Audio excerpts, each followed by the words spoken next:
Why the narcissist can't recover after betraying a superempath. And before we go anywhere else, I need you to understand what I mean by can't, because that word is doing a lot of work in this title, and it deserves to be unpacked before we build anything on top of it. I don't mean can't in the way a person can't lift something too heavy, or can't solve a problem they don't have the tools for. I mean can't in the way a person can't unknow something they've seen, can't unfeel something that has already landed, can't return to a version of themselves that existed before a particular encounter changed the internal landscape permanently, and without permission. The narcissist who betrays a superempath does not walk away clean, does not move on the way they've moved on from everyone else, does not find the next person and slot seamlessly back into the pattern that has always worked before. Something happens in the aftermath of this particular betrayal that the narcissist did not see coming and cannot fully explain. And that something is what this entire episode is about. So, if you have ever been a superempath on the receiving end of a narcissist's worst behavior and watched them apparently sail off into the sunset completely unaffected, I need you to stay with me, because what's actually happening underneath that surface is one of the most psychologically fascinating, most quietly devastating processes in all of relationship dynamics. And the narcissist is desperately hoping you never find out about it. Let's start with the superempath, because you cannot understand what the narcissist loses without first understanding what a superempath actually is, not in the vague, widely used way the word gets thrown around, but specifically, precisely, in a way that explains why this particular person represents something categorically different from every other target a narcissist has ever chosen. A superempath is not simply someone who is very empathetic. Every empath feels deeply. What separates the superempath is not the depth of feeling alone, but the combination of that depth with something the narcissist never anticipated encountering in someone they chose: a spine, a self-awareness that runs as deep as the empathy itself, an ability to absorb, understand, and feel the full weight of another person's psychology, including their darkness, their manipulation, their carefully constructed false self, and to hold all of that clearly, accurately, and without losing themselves in it indefinitely. The superempath is not someone who never gets hurt. They get hurt profoundly, perhaps more profoundly than most, because of how completely they feel everything. But they possess a capacity for reckoning that eventually, always, catches up with what was done to them. And when it does, when the superempath's perception finally fully crystallizes around what the narcissist actually is, what was actually happening, what was real, and what was constructed, the quality of that seeing is unlike anything the narcissist has ever been seen with before. It is complete. It is accurate. It has no sentimentality left in it. And it lands on the narcissist in a way that nothing else in their life ever has. Here's what the narcissist understood about every previous relationship they've had, consciously or not. Most people, when they're hurt by a narcissist, leave with their perception of the narcissist still somewhat intact. They leave confused. They leave with some version of the relationship mythology still running, the idea that somewhere underneath everything that went wrong, there was something genuine, something worth the pain, some real version of the person they fell in love with that the circumstances just didn't allow to fully emerge. They leave with enough uncertainty about what actually happened that the narcissist retains the ability to rewrite the story, to be the victim of the ending rather than the architect of the damage, to construct a narrative, in the circles that matter to them, where the person who left was flawed, or unstable, or simply not the right fit. This rewriting is not a small thing for a narcissist. It is essential, the ability to control the narrative around every ending, to never be the unambiguous villain of any story, to always have a version of events that protects the self-image they cannot survive without. This is how narcissists move through their relational history without accumulating the kind of accountability that would force genuine change. Every ending that can be spun is an ending that costs them nothing at the psychological level that matters most. The superempath does not leave this way.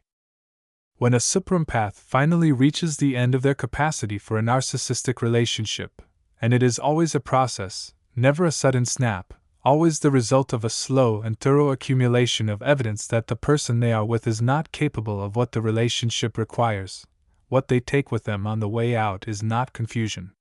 It is clarity. A specific, comprehensive, unflattering clarity about exactly what the narcissist is, exactly how the manipulation worked, exactly which moments were genuine and which were performed, exactly what they were chosen for, and exactly how they were used. This clarity is built from the same perceptive apparatus that made the superempath so appealing to the narcissist in the first place: the ability to read people at depth, to understand motivations beneath the surface presentation, to track patterns across time with an accuracy most people never develop. The narcissist spent the relationship benefiting from being understood so well. They did not anticipate that the same understanding would eventually turn itself toward the full picture of what they actually did and produce a verdict that left no room for revision. And this verdict, this quiet, devastatingly accurate, completely unsentimental understanding of exactly who the narcissist is and exactly what they did, is what the narcissist takes with them when the superempath leaves. Not the superempath's presence, not their warmth, or their depth, or their extraordinary capacity to make someone feel known in a way that nothing else compares to. What they take is the knowledge that someone saw them all the way through, past the charm and the construction and the carefully maintained false self, past the love bombing and the gaslighting and the narrative control, all the way down to what was actually there.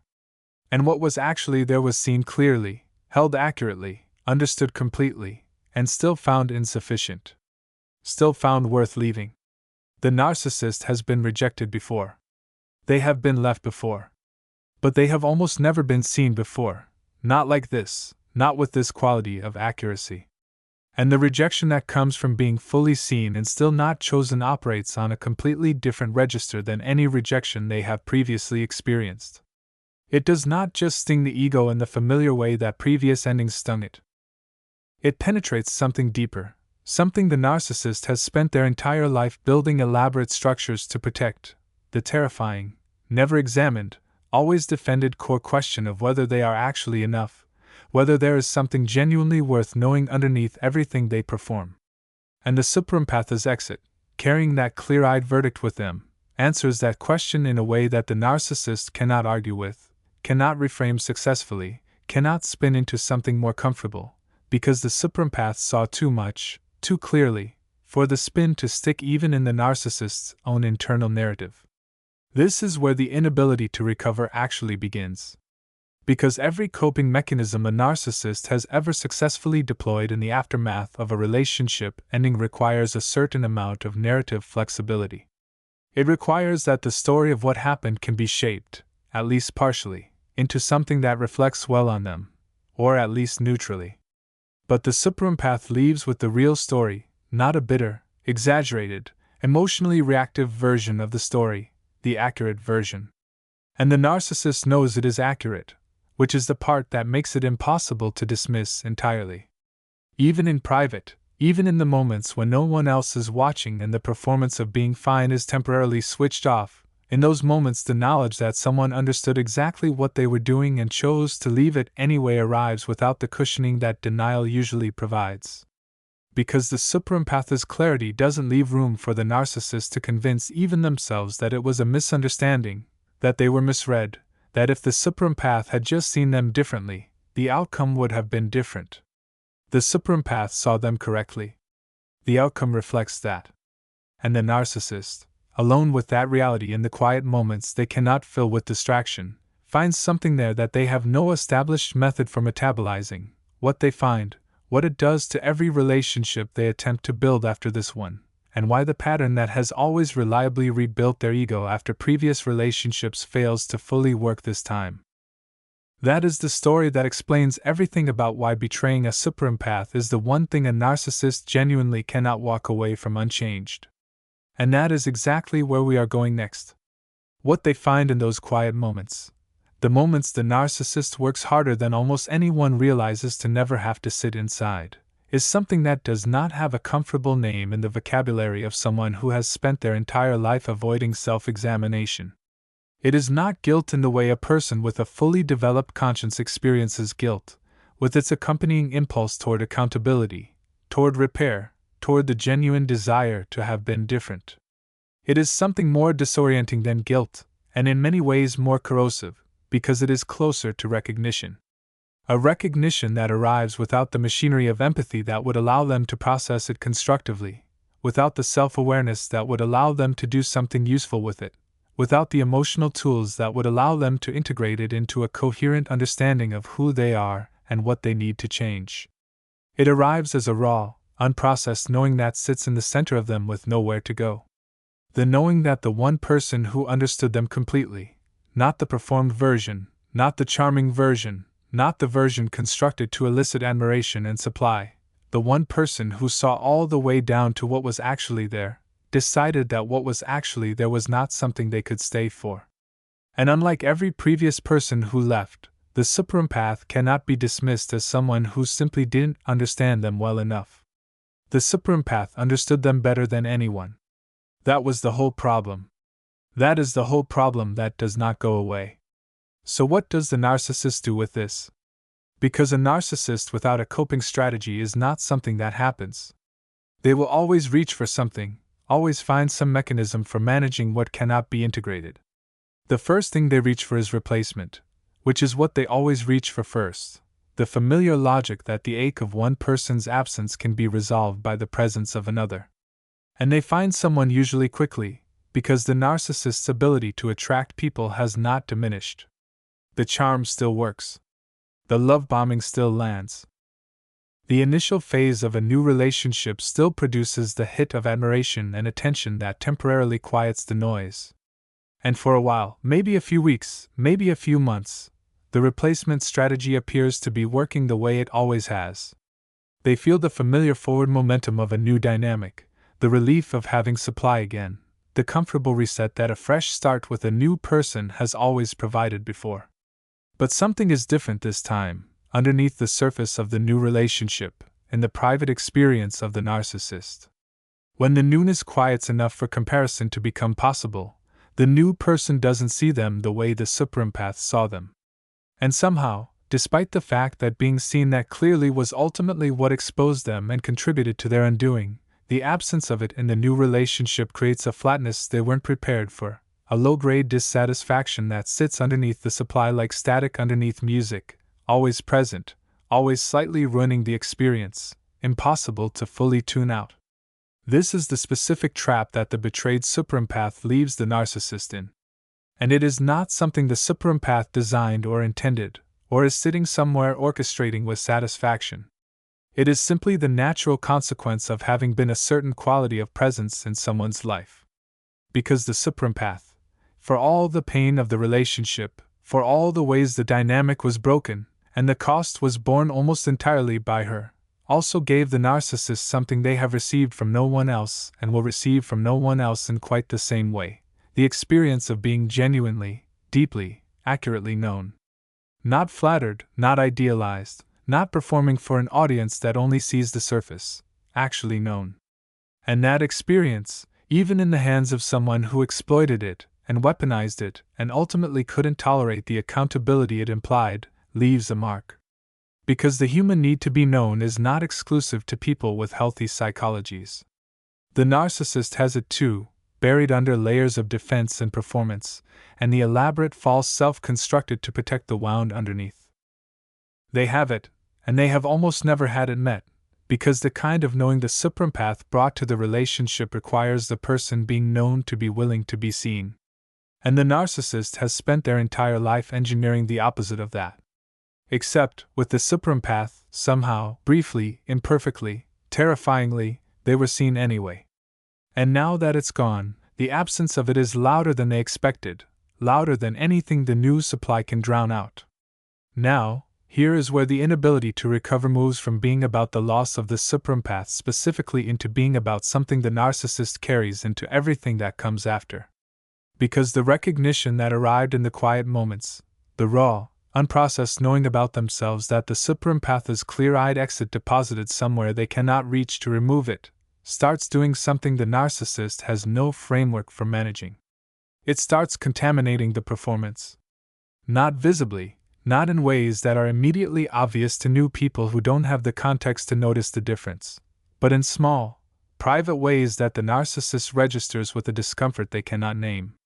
The love bombing feels slightly more mechanical than it used to. The construction of the false self requires slightly more effort than it used to. The moments after a successful manipulation, which used to produce a clean hit of satisfaction, now produce something slightly murkier, not quite guilt, but adjacent to it.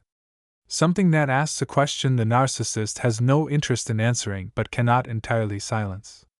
The clarity the superempath carried out of the relationship, her understanding of exactly what he was doing and how and why, has somehow lodged itself inside his own experience of doing it.